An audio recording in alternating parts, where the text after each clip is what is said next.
그리고 다음으로 소개해 주실 F1963. F1963은 이게 무슨 이게 의미인가요? F는 팩토리죠. 예, 1963년에 지어진 이제 공장이라는 뜻이고요.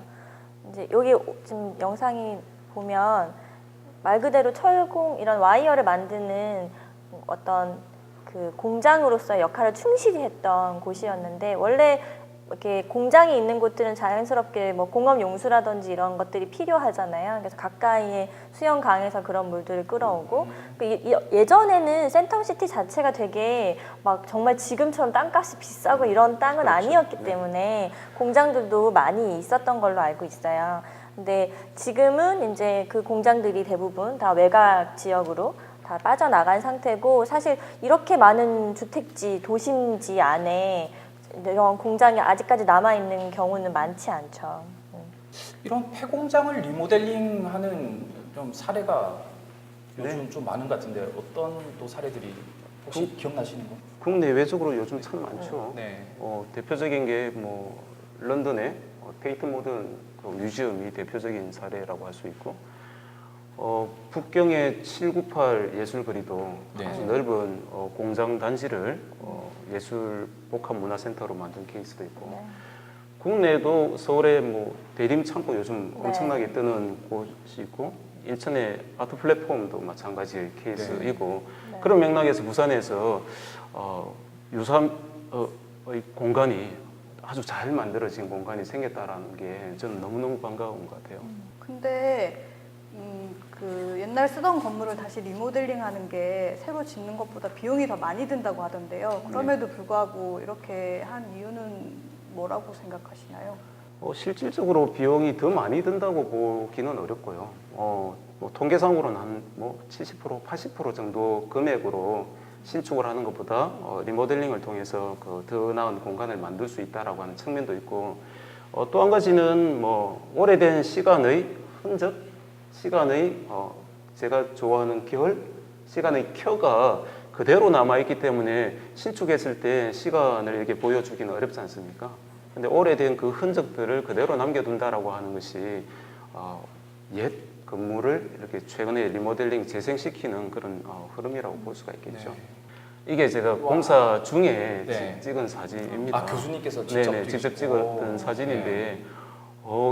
빛과 공장의 그 기본적인 박공의 어떤 느낌과 아까 말씀드린 오래된 시간의 켜가 느껴지는 저 공간이 앞으로 어떻게 새롭게 탄생될까 너무너무 기대가 되고 궁금했었습니다.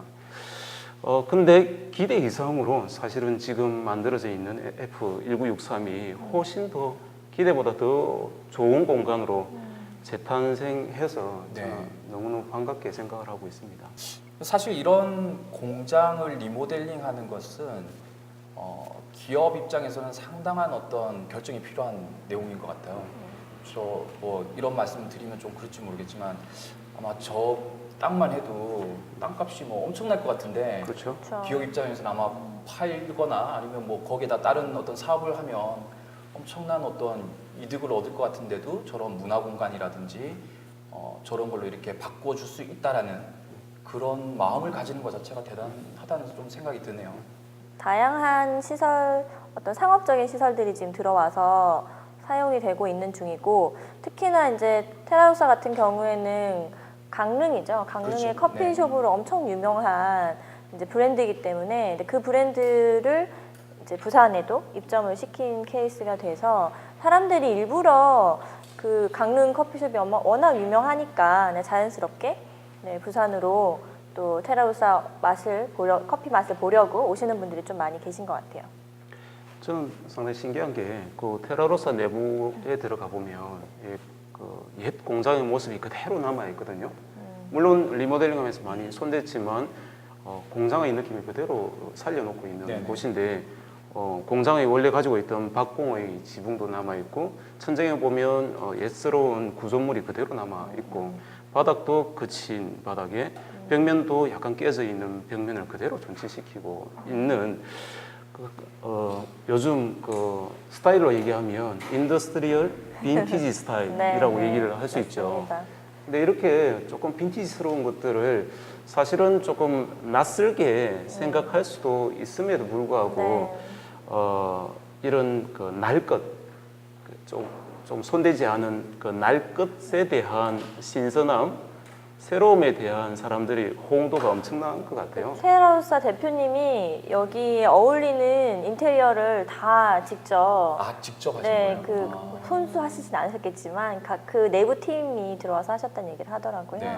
이제 얘기를 듣기로는 저도 전해드린 얘기인데 바깥에 잔뜩 쌓아 놓으신 거죠. 이걸 이제 버려야겠다라고 안에서 공장 안에서 쓰던 어떤 자재들을 다 밖으로 꺼내놨는데 이거를 버리지 말고 다시 재활용하겠다라고 하시면서 이제 안에 디자인하는 어떤 건축의 리모델링 재료로 다 새로 쓰셨다 하더라고요. 그러면서 오히려 지금 이 고려제강에 가지고 있는 의미나 어떤 뭐 와이어와 같은 연결되어 있는 하나의 어떤 통일감 있는 공간이 테라로사 안에서도 좀 만들어진 것 같아요. 이제 여기에서 F1963에서 되게 다양한 형태의 프로그램들이 많이 이어지고 있는데 이제 작년 겨울부터 시작해서 올해는 뭐 분기별로 이제 마켓이 열려요. 이제 우미라고 하는 팀이 들어와서 마켓 우미라고 플리마켓이 열리는데 저기 지금 보시면 이제 아까 잠깐 얘기했던 주차장 저기가 지금 주차장인가요? 주차장이에요. 4억의 주차장을 저렇게 칸칸이 잘 나눠져 있으니까 저기를 아예 그냥 마켓의 한 부스 형태로 사용하게끔 내어주셨더라고요. 저도 가봤는데 들어와 있는 그 플리마켓 팀들이 상당히 고품질 제품군의 팀들이 많이 들어가 있더라고요. 네. 그래서 분기별로 한다 그러니까 다음번에 한번 가보셔도 좋을 것 같아요. 향후에 이곳은 어떤 식으로 좀 변할 거라고 예상을 하시나요? 사실은 그 방금 교수님 약간 쇼핑하러 가신다는 그 코스트코 말고는 이 주변에 아파트 단지가 엄청 많은데 문화시설이라고 할 만한 게 별로 없어요. 뭐 영화의 전당이나 센텀 쪽으로 좀 나가야지 그런 어떤 생활들을 좀 하실 수가 있고 뭐 평소에는 그냥 뭐 수영 강변 정도를 걷거나 아니면 온천천 쪽으로 뭐 이동을 하거나 이렇게 해야 되거든요. 근데 이제 중간에 어쨌든 갤러리나 뭐 전시나 뭐 맛있는 먹을 것들이 가득 이제 들어와 있는 형태가 되니까 주변에 사실 소비력을 갖춘 구매력이 있는 소비자들이 꽤 되시거든요. 그 아파트 단지로. 근데 그런 분들이 돈 쓸 곳이 없었던 거죠. 네, 여기 오셔서 좀 그런 어떤 문화적인 욕구들을 많이 해소할 수 있지 않을까라고 하는 생각은 좀 듭니다. 네. 네. 앞으로도 정말 기대가 되는 장소일 것 같습니다. 네, 그래서 오늘 뭐 두 군데 그 소개를 해드렸는데 키스와이어 센터는 공간이 그 친환경적이기도 하고 되게 풍성한 느낌이 드는 공간이거든요. 그래서 정말 시간 내어서 한번 꼭 방문해봤으면 좋겠는 공간이고요. 그 다음에 그 F1963과 테라로사는 예스러운 옛날의 모습이지만 그 빈티지의 어떤 감성을 정말 자극해주는 또 많은 사람들이 지금 찾고 있는 곳이기 때문에 정말 어떤 좋은 사람과 네. 좋은 시간을 보내고자 할 때 이 공간은 반드시 찾아가야 될 그런 장소가 아닐까 생각이 듭니다. 네, 감사합니다. 하풀구풀 첫 번째 시간은 키스와이어 센터와 F1963에 대해서 이야기를 들어봤습니다. 다음 주에 또 어떤 공간을 또 소개해 주실 건가요? 다음 주는 감천문화마을에 대해서 좀 안내를 해드리도록 하겠습니다. 네, 좋습니다. 다음 주는 감천문화마을에 대해서 알아보도록 하겠습니다. 네, 자리해 주셔서 감사합니다. 네, 고맙습니다.